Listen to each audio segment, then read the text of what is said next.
December 27, 1595.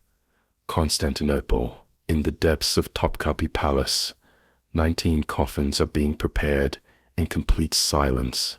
The palace servants move like ghosts through the corridors, their faces pale with terror. They know what's coming.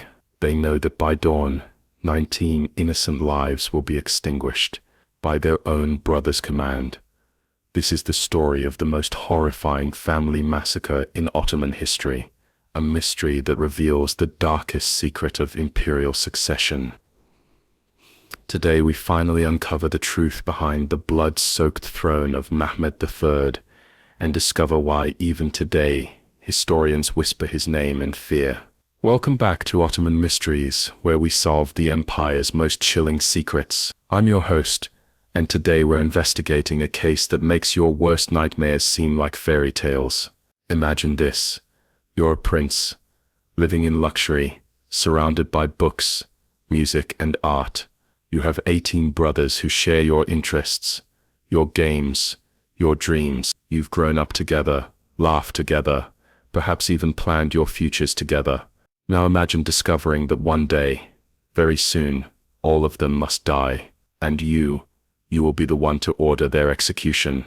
This isn't fiction. This was the terrifying reality of Ottoman succession law, known as the Law of Fratricide, and nowhere was this law applied more ruthlessly than on that December night in 1595, when Prince Mehmed became Sultan Mehmed III. But here's the mystery that has puzzled historians for over 4 centuries.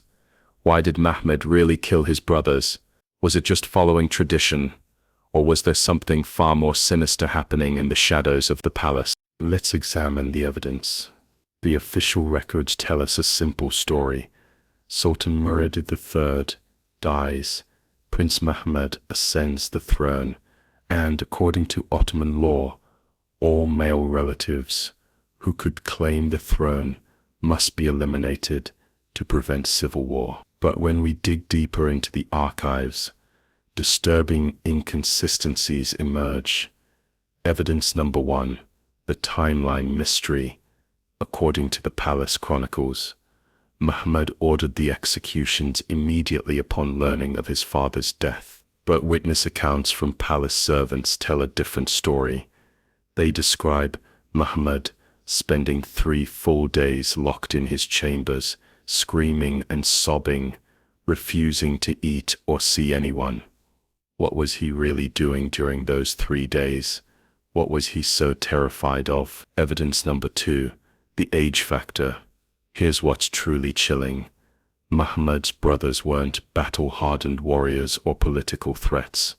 The youngest was only 7 years old. 7. Others were scholars, poets, musicians. One brother was reportedly deaf and mute, posing no threat to anyone. Why would a new sultan feel so threatened by children and artists that he would order their massacre? Evidence number 3, the method. This is where our investigation takes a truly dark turn. The traditional method of royal execution was strangulation with a silk bowstring.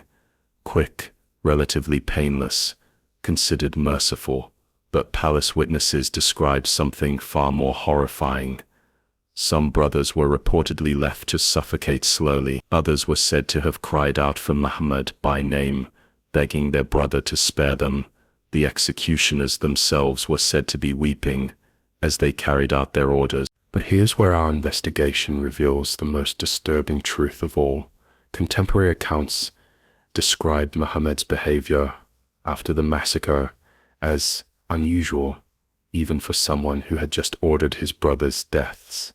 Palace physicians were called to treat the new sultan for what they described as melancholy beyond measure and nightmares that shook the palace walls. Mehmed reportedly would wake up screaming his brothers' names, claiming they were visiting him in his dreams. Sound effect, ghostly whispers. The sultan began sleeping with guards posted inside his bedroom. He refused to eat food that hadn't been tasted by 3 different people. Most tellingly, he ordered the quarters where his brothers had lived to be permanently sealed. No one was ever allowed to enter those rooms again. This wasn't the behavior of a ruthless ruler who had simply followed tradition. This was the behavior of a man, haunted by guilt or by fear. But fear of what? His brothers were dead. What could possibly terrify the most powerful man in the Ottoman Empire?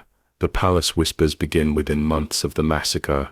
Strange rumors began circulating through the palace corridors. Servants reported hearing voices from the sealed chambers. Guards claimed to see figures walking the halls at night.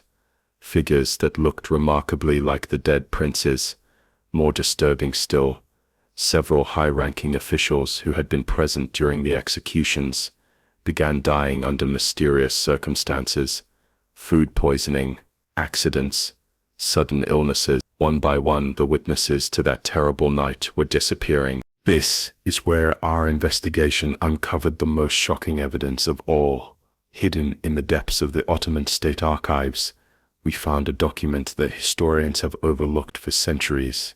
A confession letter, written in Mehmed's own hand, never sent, never seen until now, whispered, as if reading ancient secrets. In this letter, Mehmed reveals the truth that has been buried for over 400 years.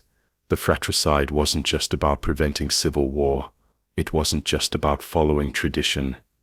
Mehmed had discovered a conspiracy. 3 of his brothers, the oldest and most charismatic ones, had been secretly meeting with Janissary commanders and provincial governors.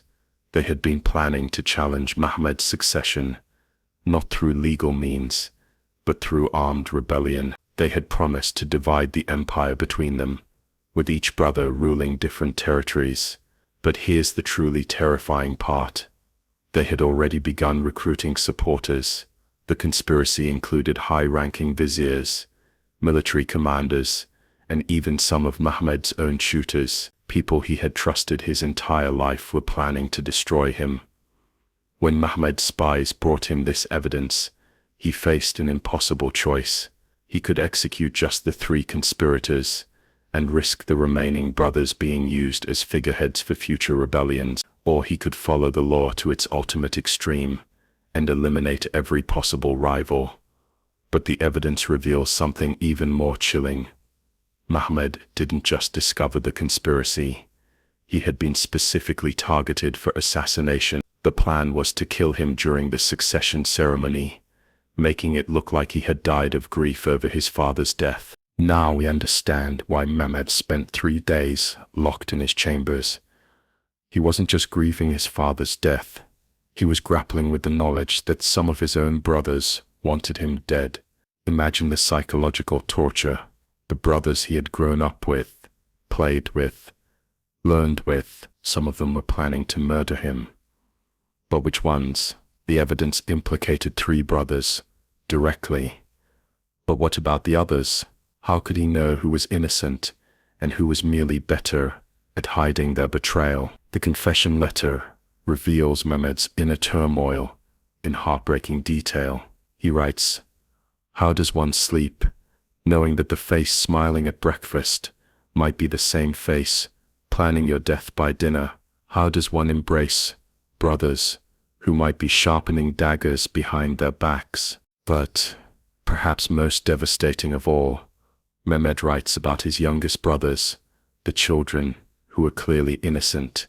He knew they posed no threat, knew they were victims of a system they didn't understand, yet he also knew that letting them live would make them targets for future conspirators who would use these innocent princes as pawns in their political games. The letter describes how Mehmed visited each brother one final time before giving the order. He spoke with them, played with them, tried to memorize their voices and their laughter, because he knew that after that night, he would never hear those sounds again. But our investigation doesn't end with that terrible night. What happened to Mehmed afterward reveals the true cost of his decision. Historical records show that Mehmed III became increasingly paranoid and reclusive. He trusted no one completely, not even his own sons. He instituted new security measures that bordered on obsessive: food tasters, bodyguards who watched other bodyguards, secret passages known only to him. The most chilling detail: Mehmed never had close relationships with his own children. Palace Perses noted that he seemed to view them with a mixture of love and terror, as if he couldn't forget that they too might one day pose a threat to each other. And then there are the reports of the hauntings. Throughout Mehmed's 16-year reign, palace servants continued to report strange occurrences: voices calling from empty rooms, figures seen walking corridors that should have been empty, cold spots in the palace that no fire could warm. Some historians dismiss these as superstition, the guilt-ridden fantasies of a traumatized court, but others point out that these reports continued long after Mehmed's death, long after most of the original witnesses had died themselves. Even today, palace guards at what is now the Topkapi Palace Museum report unusual experiences in the sections where the princes once lived: sudden temperature drops, electronic equipment malfunctioning, visitors reporting feelings of overwhelming sadness in certain rooms. So we return to our original question: why did Sultan Mehmed III really kill his 19 brothers? The answer isn't simply that he was following Ottoman law, or that he was a monster consumed by power. The truth is far more complex and far more tragic. Mehmed killed his brothers because he discovered that in the deadly game of imperial succession, even family love couldn't guarantee safety. Some of his brothers were indeed plotting against him, willing to commit fratricide themselves to claim the throne. But in protecting himself from the brothers who wanted him dead, Mehmed was forced to kill brothers who loved him. In preventing one conspiracy, he became the architect of a far greater tragedy. The real mystery isn't why Mehmed killed his brothers, it's how the Ottoman system created a world where such impossible choices were necessary. A system where showing mercy could be interpreted as weakness, where trust was a luxury no ruler could afford, where the price of the throne was measured in the blood of your own family. Mehmed III lived for 16 more years after that terrible night, but palace observers noted that he never seemed to truly enjoy a single day of his reign. He had saved his throne, but lost his soul in the process. The Ottoman Empire called it the Law of Fratricide, but perhaps it should have been called what it truly was: the law that guaranteed every sultan would be haunted by the ghosts of the family he destroyed to claim his crown. This has been Ottoman Mysteries, where we solve the empire's most chilling secrets. The case of Mehmed III and his 19 brothers reveals how power, paranoia, and family love can create the most devastating tragedies in history. But this mystery raises another question: what happened to the Ottoman princesses during these succession massacres? Tomorrow we investigate the case of the village that vanished overnight, a mystery involving an entire community that disappeared without a trace, leaving behind only empty houses and a single cryptic message carved in stone. If you enjoyed solving this mystery with us, hit that subscribe button and ring the notification bell. Leave a comment below. Do you think Mehmed III had any other choice?